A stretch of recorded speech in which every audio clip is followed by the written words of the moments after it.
یہ وزیر خارجہ اور ڈپٹی پرائم منسٹر تو چھوٹی موٹی پوزیشنز ہیں، سمدھی ان کی اصل پوزیشن ہے جس وجہ سے وہ وزیر خارجہ اور ڈپٹی پرائم منسٹر ہیں، تو جو اصل وجہ شہرت ہے وہ پتہ ہونی چاہیے۔ نمرہ پہلے بھی میں نے یہ بات کی تھی تو اس وقت سعد صاحب کو اور آپ لوگوں کو بہت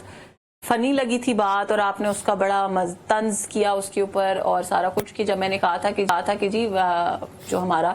ایمبیسیز ہیں انہوں نے اور فورن آفس نے اس کا آفیشلی نوٹس بھی لے لیا ہے اور ہم اس کے اوپر بات چیت سے مسائل کو حل کریں گے انشاءاللہ تعالیٰ۔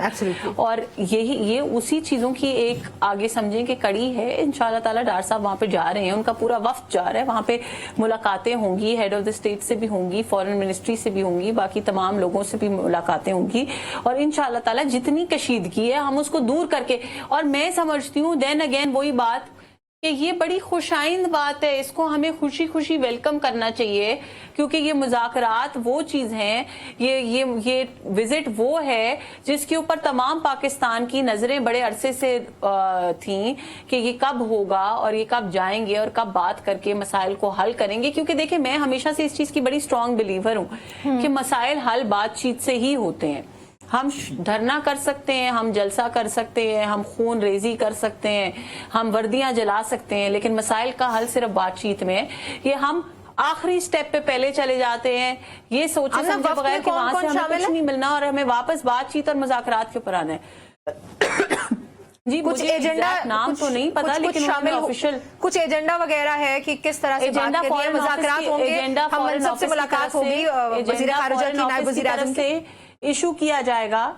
فورن آفس کی طرف سے وفد کے نام کی ڈیٹیلز اور ایجنڈا دونوں چیزیں ایشو کر دی جائیں گی۔ ٹھیک ہے سعد صاحب، آپ کو کیا لگتا ہے کہ وزیر خارجہ جا رہے ہیں، کیا سگنیفیکنس ہونے جا رہی ہے اس دورے کی، کس طرح سے اس کو ڈیل کرنا چاہیے، پاکستان کی کیا پوزیشن ہونی چاہیے؟ اور ڈیپٹی پرائم منسٹر دونوں پوزیشن، جی ڈیپٹی پرائم منسٹر، جی بالکل وزیر خارجہ اور ڈیپٹی پرائم منسٹر، نائب وزیر اعظم، تو یہ جا رہے ہیں، کیا ایجنڈا ہونا چاہیے، کس طرح سے ڈیل کرنا چاہیے افغانستان کے ساتھ؟ دیکھیے سب سے پہلے تو میڈم نے ان کی اصل پوزیشن نہیں بتائی۔ یہ وزیر خارجہ اور ڈپٹی پرائم منسٹر تو چھوٹی موٹی پوزیشنز ہیں، سمدھی ان کی اصل پوزیشن ہے جس وجہ سے وہ وزیر خارجہ اور ڈپٹی پرائم منسٹر ہیں، تو جو اصل وجہ شہرت ہے وہ پتہ ہونی چاہیے۔ دیکھیے پاکستان کے اندر میں تو پہلے بھی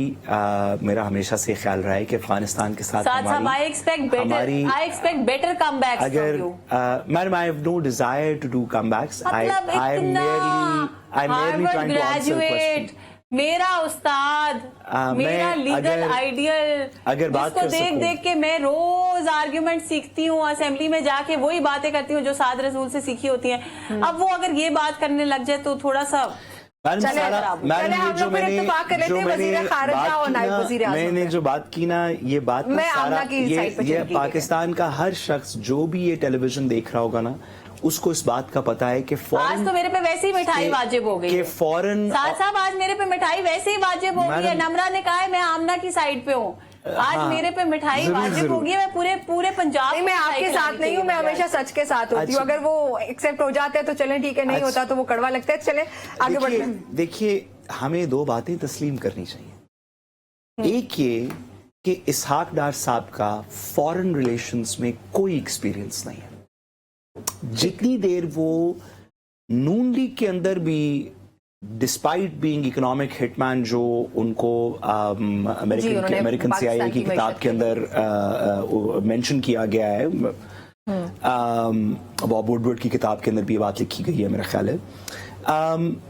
ڈسپائٹ ہیونگ نو ایکسپیرینس ان فورن پالیسی، کوئی ایکسپیرینس نہیں ہے فورن پالیسی کا، کبھی اس طرح کا پورٹ فولیو ہولڈ نہیں کیا، کوئی اس کی پریسیڈنٹ نہیں ہے۔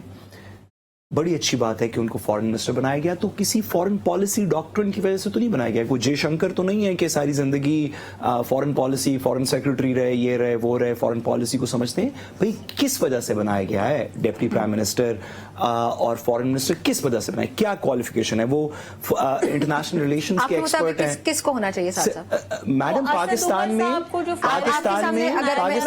سارے لوگ ہیں، آپ کس کو پاکستان میں بہت سارے لوگ ہیں، نون لیگ کے پاس اس سے بہتر لوگ ہیں، طارق فاطمی جیسے لوگ موجود ہیں جو فورن پالیسی کو سمجھتے ہیں، جو فورن پالیسی کو آپ ان سے بلاول بھٹو زرداری صاحب، یہ کویسچن تھوڑا ٹاپک سے الگ ہو گیا، بلاول بھٹو زرداری صاحب کو آپ کس طرح سے دیکھتے ہیں؟ دیکھیے سوری، میرا بلاول بھٹو زرداری صاحب کے بارے میں بھی یہی خیال ہے، آپ بہت سارے پورٹ فولیوز کو تعلقات کی بیسس کے اوپر دے سکتے ہیں، ہر حکومت دیتی ہے،